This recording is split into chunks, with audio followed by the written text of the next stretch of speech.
बिस्मिल्लाहिर्रहमानिर्रहीम। अस्सलाम वालेकुम दोस्तों। बयान किया जाता है कि बनी इसराइल में एक शख्स था जिसकी बीवी निहायत ही हसीन थी, जिस पर वो इसराइली फिदा था। चुनाचा जब इस औरत का इंतकाल हो गया तो इस इसराइली को बड़ा ही सदमा हुआ और एक मुद्दत तक वो इस औरत की कब्र पर बैठकर रोता रहा।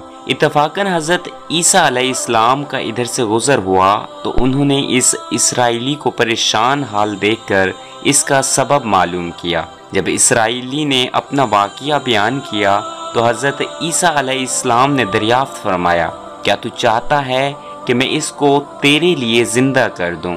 इसने अर्ज़ किया कि हाँ हजूर, मैं यही चाहता हूँ। चुनाचा जब हज़रत ईसा अलैहिस्सलाम ने इस कब्र के मुर्दा को आवाज़ दी तो कब्र से एक हबशी गुलाम जिसके नाक के नथनों, आँखों और जिस्म की दूसरी सुराखों से आग की लपेटें उठ रही थी। हज़रत ईसा अलैहिस्सलाम को देखते ही गुलाम ने कलमा पढ़ा कि ला इलाहा इल्लल्लाह ईसा रो अल्लाह। इसराइली ने ये देखकर अर्ज़ किया, हजूर मुझसे गलती हो गई है, मेरी बीवी की कब्र तो दूसरी है। ये सुनकर हज़रत ईसा अलैहिस्सलाम ने हबशी को हुक्म दिया कि तुम अपनी कब्र में वापस हो जाओ। चुनाचा वो मुर्दा होकर गिर गया और इसकी कब्र को मिट्टी से छुपा दिया गया। फिर हज़रत ईसा अलैहिस्सलाम ने इस दूसरी कब्र की जानिब तवज्जो फरमाई और हुक्म दिया, ऐ साहिब कब्र, अल्लाह के हुक्म से जिंदा हो जाओ। चुनाचा कब्र फटी और इससे एक औरत सर से गर्द झाड़ती हुई बाहर आ गई।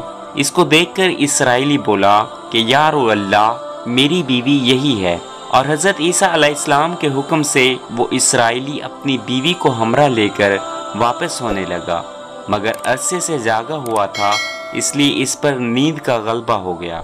इसने अपनी बीवी से कहा कि तेरी कब्र पर गिरी अफजारी और बेदारी ने मुझे हलाक कर दिया है, इसलिए मैं चाहता हूँ कि कुछ देर आराम कर लूँ। बीवी कहने लगी, हाँ आप आराम कर लीजिए। चुनाचा वो इसराइली अपनी बीवी के जानों पर सर रखकर सो गया। इतने में एक घोड़े पर सवार एक शहजादे का इधर से गुजर हुआ जो कि अपने जमाने का यकता हसीन था, जिसको देखकर शहजादी अज खुद इस पर फिदा हो गई और इसका दिल काबू में न रहा। इसने अपने शौहर का सर जानों से नीचे रखकर इश्क से मजबूर होकर शहजादे के सामने जाकर खड़ी हो गई। फिर जैसे ही शहजादे की नजर इस पर पड़ी, वो भी इसको देखकर इस पर फिदा हो गया और इस औरत की ख्वाहिश पर इसको अपने घोड़े पर बिठा कर ले गया। चुनाचा इसके शौहर ने बेदार होकर जब अपनी बीवी को ना पाया तो वो निहायत ही परेशान हुआ और इसके मिलने की तदबीर सोचने लगा। सोचते सोचते आखिर इसके निशाने कदम पर चलकर वो अपनी बीवी को तलाश कर लिया जो शहजादे के पास पहुंच चुकी थी। इसको देखकर इसराइली ने शहजादे से अर्ज किया कि ये मेरी बीवी है, आप इसे छोड़ दीजिए। अभी शहजादा कुछ कहने ही ना पाया था कि इस औरत ने कहा कि मैं तेरी बीवी नहीं हूँ बल्कि इस शहजादे की लौंडी हूँ।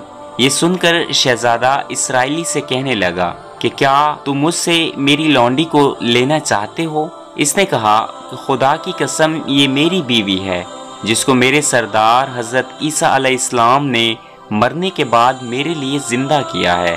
अभी ये गुफ्तगू हो ही रही थी कि इत्तफाकन हज़रत ईसा अलैहिस्सलाम भी यहाँ पर तशरीफ़ ले आए, जिसको देखकर इसराइली कहने लगा, या रो अल्लाह, क्या ये वो मेरी बीवी नहीं है जिसको आपने मेरे लिए ज़िंदा किया है?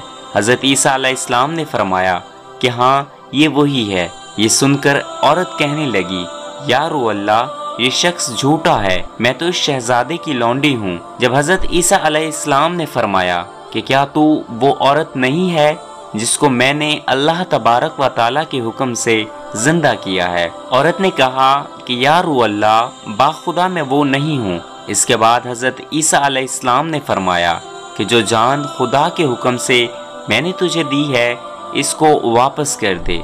ये सुनते ही वो औरत फिर मुर्दा होकर गिर पड़ी और हज़रत ईसा अलैहिस्सलाम फरमाने लगे, जो शख्स ऐसे आदमी को देखना चाहे जो काफिर मरा था, वो जिंदा होकर ईमान लाया तो वो इस हबशी गुलाम को देख ले, और जो कोई ऐसे शख्स को देखना चाहे जो मोमिन मरा था फिर अल्लाह तबारक व ताला ने इसको जिंदा किया और वो काफिर होकर कुफर की हालत में मर गया, तो वो इस औरत को देख ले। इस वाक़ये को देखकर اسرائیلی نے قسم کھائی کہ اب وہ کبھی نکاح نہیں کرے گا اور میدانوں کی طرف نکل گیا، جہاں اللہ تبارک و تعالیٰ کی عبادت میں مصروف رہ کر اسے موت آ گئی۔ اللہ تبارک و تعالیٰ اس پر رحم فرمائے، آمین۔ نبی اور رسول کے اقرار و انکار کا نتیجہ اس حقائق سے ظاہر ہوتا ہے اور سبق ملتا ہے کہ کامیابی اپنے نبی کی اطاعت و محبت سے ہی مل سکتی ہے۔